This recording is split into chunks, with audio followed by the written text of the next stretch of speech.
Hello and welcome to another Cork and Taylor Wine Podcast. Luke Taylor back in the lovely Cork and Taylor Wine Podcast headquarters Empire Studio. I made it out alive from the Big Apple. What an experience. If you don't know, now you know. I went to the Union Grand Cru Bordeaux tasting.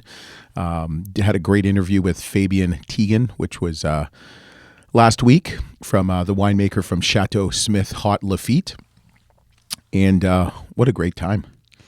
What a great time. And it makes me want to go to Bordeaux to do some podcasts. So if you want to help us, subscribe, rate, and review. That helps us get to more people. And also every week when a new podcast comes out, it's right there in your, podcast episode bin.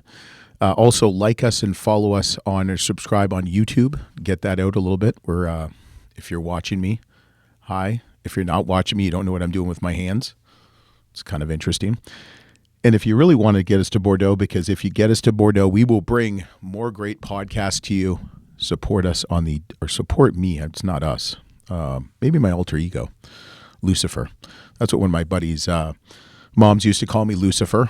I don't think I'm any close to being Lucifer, but here nor there. But join and support us on our Patreon page, www.patreon.com/Cork and Taylor. That would be much appreciated. And will get us to provide more great content and obviously get us to some more places because Luke Taylor loves in-person interviews.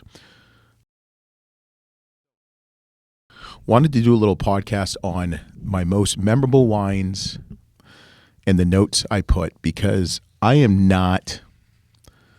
would say not one of my strong parts when it comes to wine is tasting, like tasting notes. I kind of struggle with that. I don't know if my sensories are not loaded properly or correct, but I'm working on it. So I like one-word descriptors, and I either like a wine or I don't. So, and I don't like doing top 10s because, especially in California where I sell people's wines and it might be number 4, I might get some grief. So I'm doing the political thing that I am, the political person that I am, Luke Taylor, party of greatness, or the party of wine. There should be another political party in America called the party of wine. Everybody would be happy. The wine would be flowing. It would be great. But so I was going to do 10 of my most memorable wines, but I kind of got carried away. And you'll tell by some of these notes, some are pretty much the same. But the first wine, obviously the most memorable because I had him on the podcast, was Fabien Tegan, the Chateau Smith Haut Lafitte. And retails for about $150 to $165. 2020 vintage was freaking spectacular. I cannot say enough how good the vintage was. And oh crap, I've got the shed key in the back of my pocket. Sorry, I was rubbing my butt.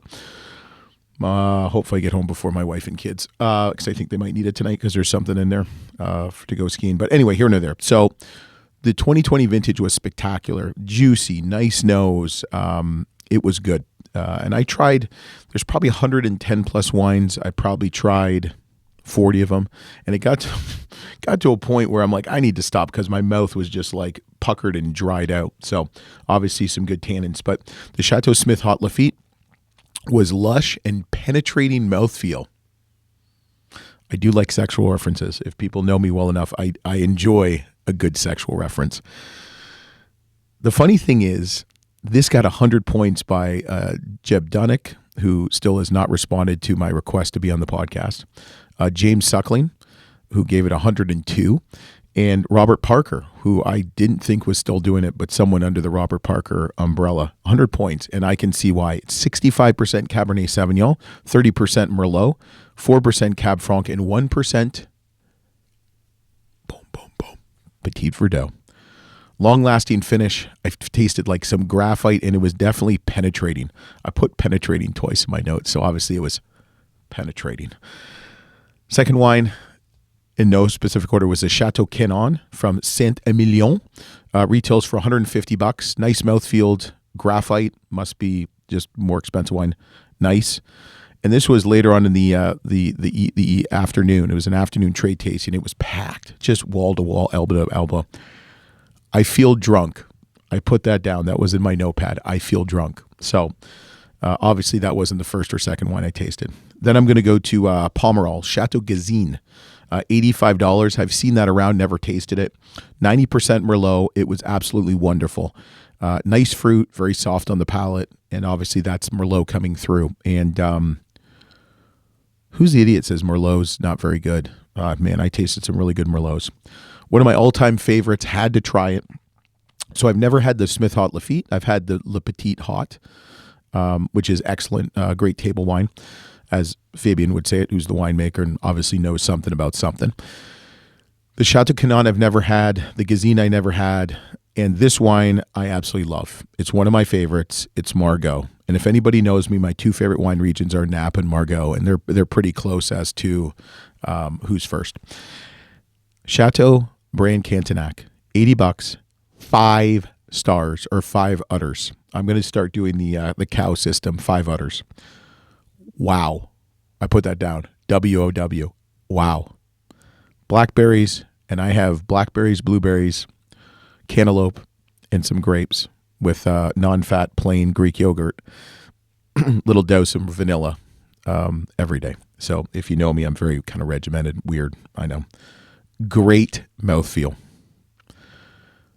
The greatest thing of this, it's right close to one of my other favorites, which can be confusing, is Chateau Cantenac Brown, which is a little bit cheaper. It's $55. They're literally right across the road from each other. Graphite, slight power, so a little bit of power in that. Elegant with some ageability.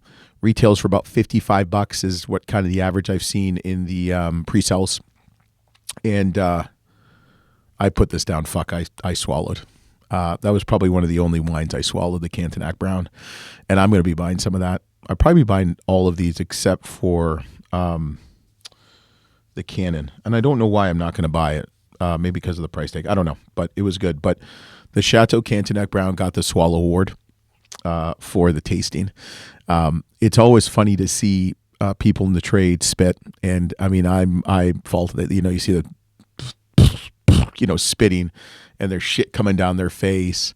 There's really no art about it. I need to talk to my boy, Master Somm Larry O'Brien, and see if there's any elegance. And maybe we can do a little kind of funny spoof on how to spit properly about some wine. That might be a fun thing to do. But and I'll see him in a couple weeks for the Cork and Taylor Wine Madness. Get ready, folks. It's going to be great. I think we got 20 or 22 wines signed up, all former guests of the Cork and Taylor podcast, and there's some good ones. Actually, they're all good ones. But yeah, the Chateau Cantenac Brown, I mean, for $55, always consistent. First, and I love Margaux, so we've got 2 Margaux right there, and then we're going to stay in Margaux probably for the next 20 wines. Actually 1, 2, 3, 4 more wines are in Margaux. I've never had this wine. Is the Chateau des Acs, $50, great acidity, good, welcoming nose, and excellent balance. For $50, can't go wrong. I'm trying to think where Margaux would be for me in Napa if I had to compare it to another kind of AVA. I have to think about that. Maybe Oakville? Yeah, maybe Oakville. Next one I've never had before was the Chateau Gicors. $65. Excellent, bright fruit, age-worthy, and tannins are solid. And that was a really nice wine. Margaux. We're going to go to Margaux. A wine I've seen here and there, and I know one of the Instagram guys I follow and kind of chat with a little bit, Attorney Somm, he's a big fan, I think, of this wine, Chateau Kirwan. $50. Delicious, great fruit, silky mouthfeel, coats your mouth. I love when it coats the mouth. And it's also across the street from one of my favorites, Chateau Pure Lachine, which was only $40 for 2020. Excellent, nice fruit, and very nice tannins. I think they were a hawk. Talons. Anyway, yeah, the Chateau Pure Lachine. I've got quite a bit of it. Not a bit. I've got some left. I've got 04 and 05, and I also have a big bottle. I don't know when that's from. It might be 09. That's great value. Margaux has some great value. So I said to the person tasting, I don't know who it was. I don't know if I might have been the owner. And I said to her, do you guys ever make a bad wine? And she looked at me. She's like, no. And then she laughed. She's like, it's a joke, right? I said, yeah. I said, I've had your wine multiple vintages, and it's just consistent. Same with Brand Cantenac, same with Cantenac Brown. And it was tough at this tasting because you really, after a while, you really couldn't talk to the different people pouring, whether it was the general manager, the owner, the winemaker. You really couldn't. So it was very difficult. And I was hoping to get some more content. I was actually going to I really wanted to go around and ask 2 questions to maybe, a handful of these people, just some good questions, but couldn't because it was elbow to elbow. It was literally 2 to 3 people deep. And, but it was worth going to. So a wine I've never had, the Chateau Syrah, which is $40. It's Merlot dominant. It's like jelly-like, but not in a bad way. We're not talking about like Camus jelly. Like it's just, it's good. Like it's good. Like it's homemade, boutique-y style jelly. Like the jelly from Traverse City. They make good jelly up in Traverse City, and I like jelly. Tannins abound, soft. Graphite, fantastic. I put great, but I want to say fantastic in the mouth. I'm really big about mouthfeel. I know that's kind of creepy to some of you that know me, and I make sexual comments a lot, but I am head of HR at Cork Taylor, so we haven't had any complaints. And it's just me. So the next one is another one I've had before from Saint-Julien. Great nose. Chateau Bay Chevalier, $90. Silky with excellent tannin structure. Wish they made a cologne. I said that to the guy pouring, and he had really nice green pants. Really nice green pants. It made me want to get, they're kind of like a soft green, not a neon green, but they weren't like a hunter green. I kind of want to get a suit in that. I actually took a photo of him or the bottle, and it had his pants in the back. I don't know if that's weird or not. It wasn't a crotch shot. I just want to throw that out there. But the wine is so good. The Chateau Bay Chevalier was so good. And the cologne is why I just want to wear it. Like sometimes I just want to bathe in a great wine. It'd be fun to just keep it on me and just smell it. It had a great nose. Another wine I've never had and is 90% Merlot and 10% Cabernet Franc is the Chateau Pavie McQueen, which $86 is where I kind of saw it online for the pre-sales or pre-orders or whatever the hell you want to call them, and futures, for the futures. And very impressed. Very, very impressed. I believe the owner's son or the owner was there. Didn't get a chance to talk to him, but the wines were delicious. Really nice label. Kind of stood out. From Saint-Emilion. Power with finesse. Wow. Fruit Loops characteristic. Awesome finish. Fruit Loops are just, you get the ones, like especially the generic ones I get for Jack, my youngest, who loves Fruit Loops.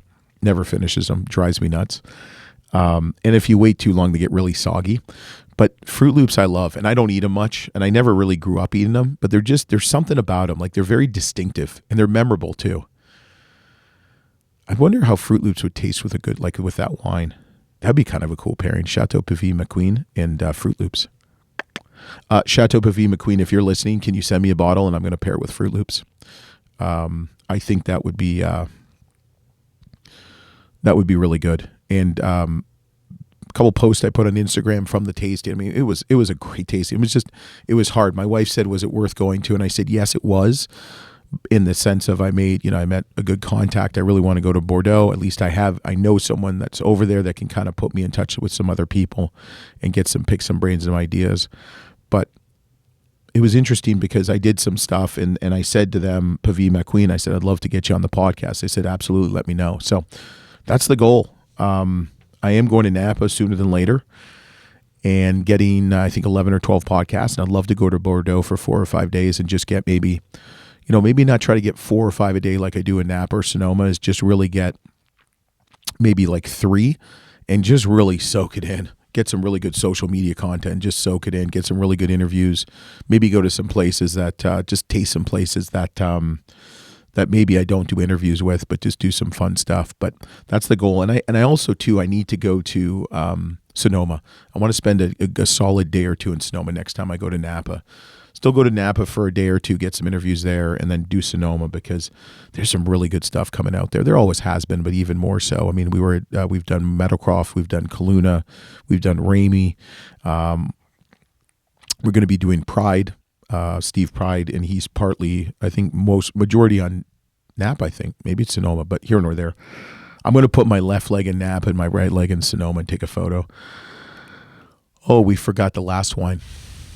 The last wine, and I was like, really good. I have some in my basement. I'm kind of tempted to. I have some of them in my basement of some of these, like the Chateau Brown, Cantenac Brown, the Brown Cantenac, some other stuff, and especially this wine, and I can't pronounce it. That's the problem, I think, with French wine. I forgot to ask Fabian this. Do you think what's holding French wines back is you can't freaking pronounce them? Or people like me that are ignorant, that had like 9 years of formal French education, French-Canadian education, I might add. And I think I got a C in it in college because I just didn't really care. I took it at the University of Illinois Chicago as a class. Took it for 2 years. I think I got a C. Horrible. Wasn't the best student my first 3 years of college, but then the light bulb went on. But last wine is from Passac Longueuil. Whatever that is. $45. Chateau Meillerac Lagervert. I think I pronounced it pretty good. Wow. I didn't put that down. I'm just telling you, wow. $45. 45 freaking bucks. It was delicious. I heard they're white. I didn't do their white. I only did one white, actually. I was just, because there's only so many, and I had a plan. Like I remember talking to Larry O'Brien last year. You got to have a plan. Do I taste maybe all Margaux, or do I taste? My goal was to taste some of my favorites and some new stuff, and I tasted a lot of Margaux because I love it. But the Meillerac was delicious. Nice tannins, balanced fruit, great flavor, soft and elegant. For $45, I might have to get me a bottle of that or two or three. So I kind of decided what I want to buy, and all these wines, I'm going to buy a couple bottles, I think, of each, just because, you spend the money now, and I might not get it to the fall of 2023. And I was looking at my basement, and I don't have a lot of space. That's a first world problem when you don't have enough space for wine. So I've got to decide how I'm going to go about it. I would say California reigns my sphere, and then Bordeaux is the second. And the whole conversation with Fabian, or actually talking to Fabian after, he said, for his wine, 8 years. 8 years is the perfect, where like the body's all in one motion. And that really made me think about a lot of things and how I maybe cellar stuff, collect stuff. And maybe on some of these wines I'm waiting too long. But then sometimes you do it too soon. So have to decide, but great wines. I'll be curious to see what you guys, the listeners, think. Drop me a note. If you're listening on Facebook, let me know, or not Facebook, on YouTube, or watch it on YouTube. Put something in the comments down below, and I'd be curious to hear what you think, because I always like to learn. And some of these people like Score Wine on Instagram, or some of these other, Turney Somm, they do a really good job about, and even Passionate Pour, another guy I've gotten to know a little bit. He was putting something about the Chateau Saran on there, and I got a hold of him. I said, man, the 2020 for $40. Wow. And the Merlot's just different in Bordeaux. It's just different. It's like nice fruit, kind of not fruity, just like nice fruit, but like bold, like good tannins. There were some wines I was disappointed with. Lynch Bage, which I told my buddy Steve, thanks to Steve Shear, who supports us on the Patreon page. And I talked to him about, because he's a big Bordeaux head, or Bordeaux wine guy. And I was telling him about the Lynch Bage. I was kind of disappointed. I really like Lynch Bage. And he said, that's a wine you have to lay down. And my thing is with wine is I like to taste it now and kind of project or see where it's going to go. And I couldn't see it with the Lynch Bage. And there's a couple others that were just so tight and muted, but great event. Got to see Michael Wangbickler, who was on the podcast. He was a busy man. I yelled "Go Blue," and he turned around and kind of just, I don't know if he walked away or not. He said hi and how are you, but he was busy, so I get that. But great event him and his staff put on. Great event that the Union Grand Cru of Bordeaux put on. If you've never been to one of those, they have a trade portion. If you're in the trade, 1:30 to 5, and that night they do a public to the consumers. And just it's all about the wine. There's some great wines there. There's Sauteurs. There's a whole bunch of the different Medoc. There's Pomerol. There's Saint-Emilion. There's Margaux. You name it. And a lot of the key figures in each winery are there. I believe they do about 7. I should know this because I interviewed Michael for an hour. They do about 7 different stops: Toronto, San Francisco, New York, Chicago. God, where else are they going? I think Seattle this year. And it's just a really good event. I think when I do go back, I don't know if I'll go back next year. I was going to go back to Chicago just because that's my, third city. Lived there for 8 years, met my lovely wife there, went to school there ×2. Kind of just, you know what? It's like Chicago, New York. New York's very congested. Chicago's a little bit more laid back. And if I was comparing the two tastings, one was before COVID, one was obviously now, I would say I'd like Chicago better. It's more laid back, less people. And so I think but it was on my wife's birthday, so I couldn't do it. But we had a good birthday. Went for sushi. So yes, thanks for listening. I'll be back next week with a overview. I'm actually going to do the first time. My guy, the Tall Mike, who does the Tall Mike Wine Podcast, he did a podcast in the car. So that's what I'm going to do next week. Kind of an overview. I'm going to drive down 29 and maybe Silverado Trail on the way back, and just kind of give you my opinions of wine and my thoughts. Should be interesting. Hopefully, I don't get pulled over. And it should be fun. But thanks for listening. Just don't forget to subscribe, rate, and review. Subscribe also on YouTube. Tell your friends, because the more people, it takes you a couple seconds or two. Just tell your friends if you like the podcast. Obviously, some people do. Actually, a lot of people do. We get a good listeners each week, and I appreciate that. And if you want to help the cause and join our Patreon site, I appreciate it. www.patreon.com/Cork and Taylor. We'll be back next week. We'll have some great news. We've got a partner in the works, and we've got the Cork and Taylor Wine Podcast. But more importantly, the main thing, that's all I care about, is keep drinking the good stuff.